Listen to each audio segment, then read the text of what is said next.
Hey guys, I am back with another reaction video, and I will be, this is a sage stick, okay, this is not anything bad. I will be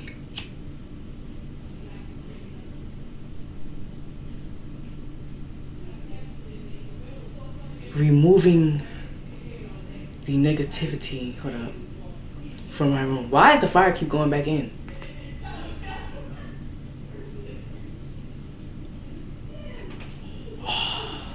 That's not what the video about. That's not what the video about though. I'm gonna be reacting to UFC fights. Alright, this look like a wine. I'm gonna be reacting to UFC fights. Let's get into it.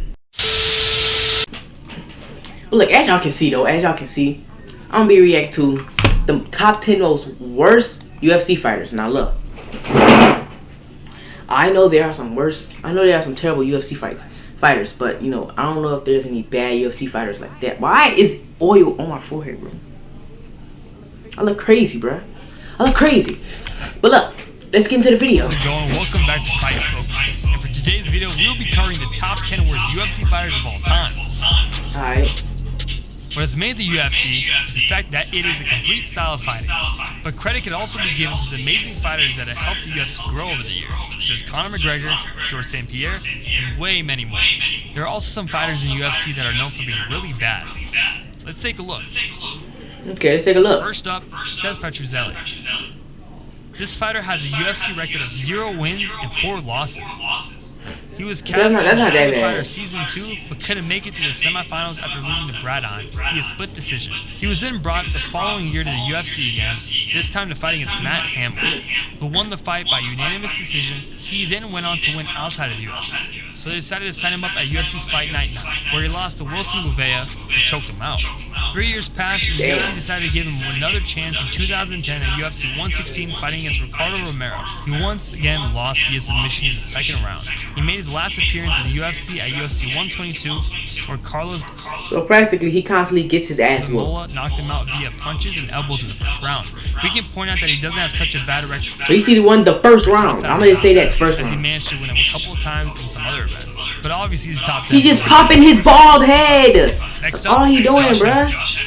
With a record of 0 wins and 1 loss, this MMA fighter has a pretty... That's not bad. 1 loss, that's not that Not only bad. that, but he was also dismissed from his promotion for testing positive for steroids. He was supposed to fight with Gabriel Gonzaga at UFC 91. Who? Just tell me, who the hell uses steroids? Who uses steroids? Like, bro, you must be a weak ass nigga. But we don't know if that... You know what steroids does to you? It makes your meat small, bro. Did you know that? even counted the fight since it only took Gonzaga 61 seconds to knock Do some him out. push-ups. Apart from his 0 fighting skills and testing positive for drugs, he also looks soft and has whole body covered in little bumps. Next up, Peter Sobotta. This next fighter's record is also pretty bad, with 0 wins and 3 losses. He Not bad, it's not that bad. Paul Taylor at UFC 99 via unanimous decision. He then returned to the ring only to lose again. I'm trying to see the fights, like, I'm not trying to see, like... At UFC 115 via... I'm trying to hear about it, I'm trying to see their fights. He went back one last time 5 months after the fight at UFC 122, where he lost once more via unanimous decision to Amir Sadolin, who delivered Sobotta 46 leg kicks in that fight. Ouch, that's gotta hurt. Next up, we have Sherman Pendergast. Sherman Pendergast.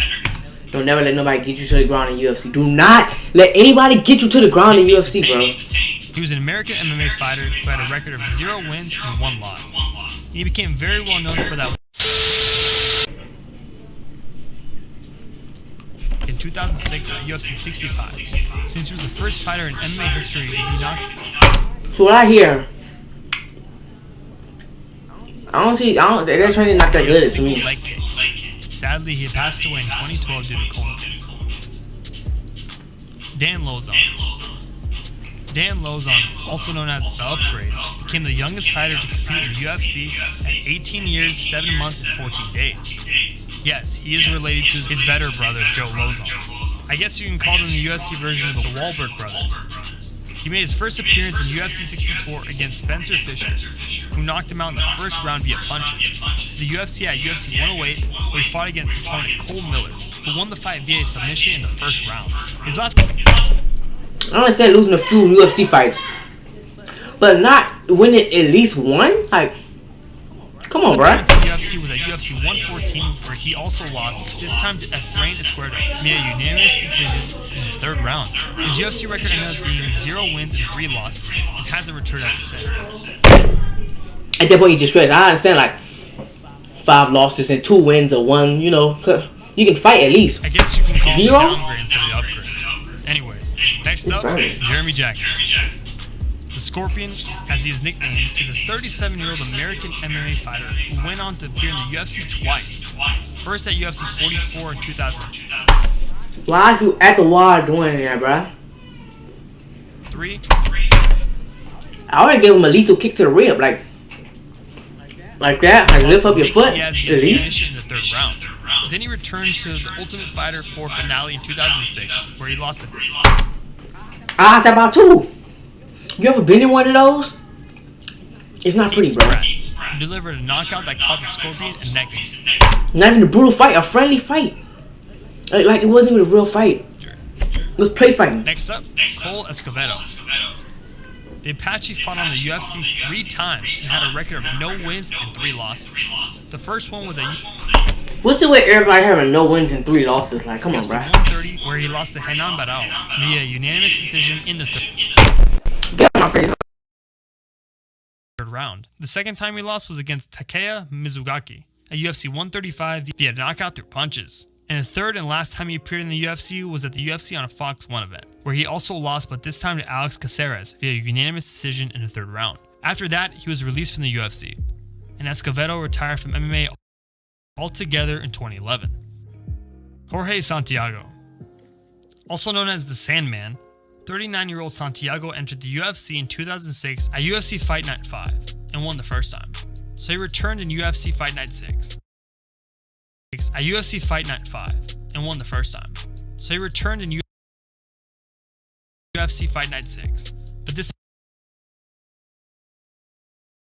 time lost to Chris Levin by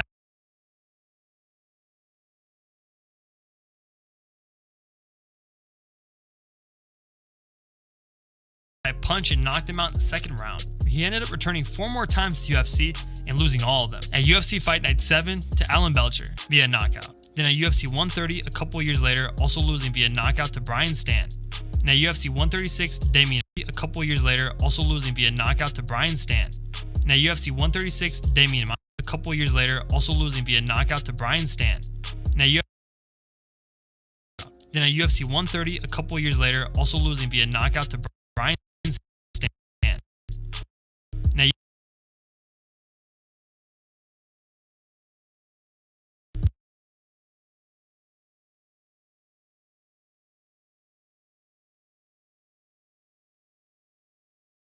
And at UFC 136 to Damian Maia. The last time he went to the UFC was in 2013 at UFC on Fuel TV 7, where he lost for a last and 5th time to Gunnar Nelson via unanimous decision. Next up, Steve Cantwell. Steve Cantwell, also known as the Robot, has a UFC record of 1 win and 5 losses. His win was at a UFC Fight Night 16, while his first loss was at UFC 97 in 2019 to fighter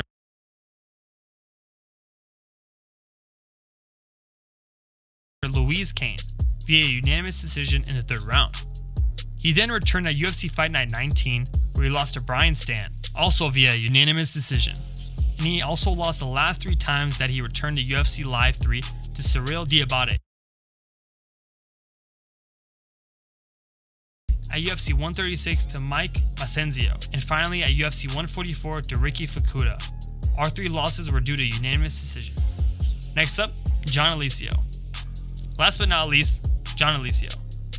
Same as Cantwell, 41-year-old John Alicio, aka The Natural, could be considered one of the worst UFC fighters in history, since he has a record of no wins and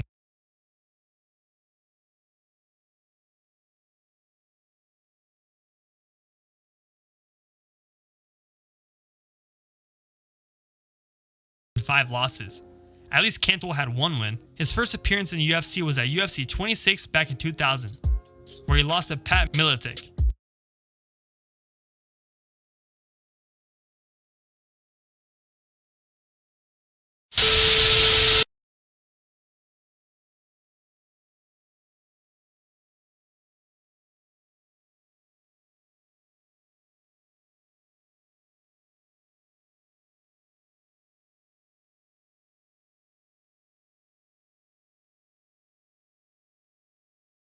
via submission in the second round.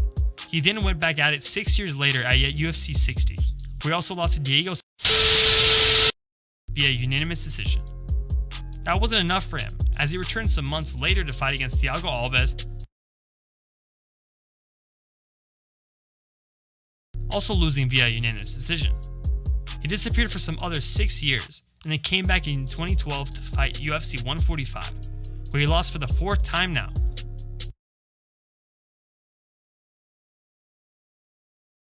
To his opponent Mark Bosek via unanimous decision in the 3rd round.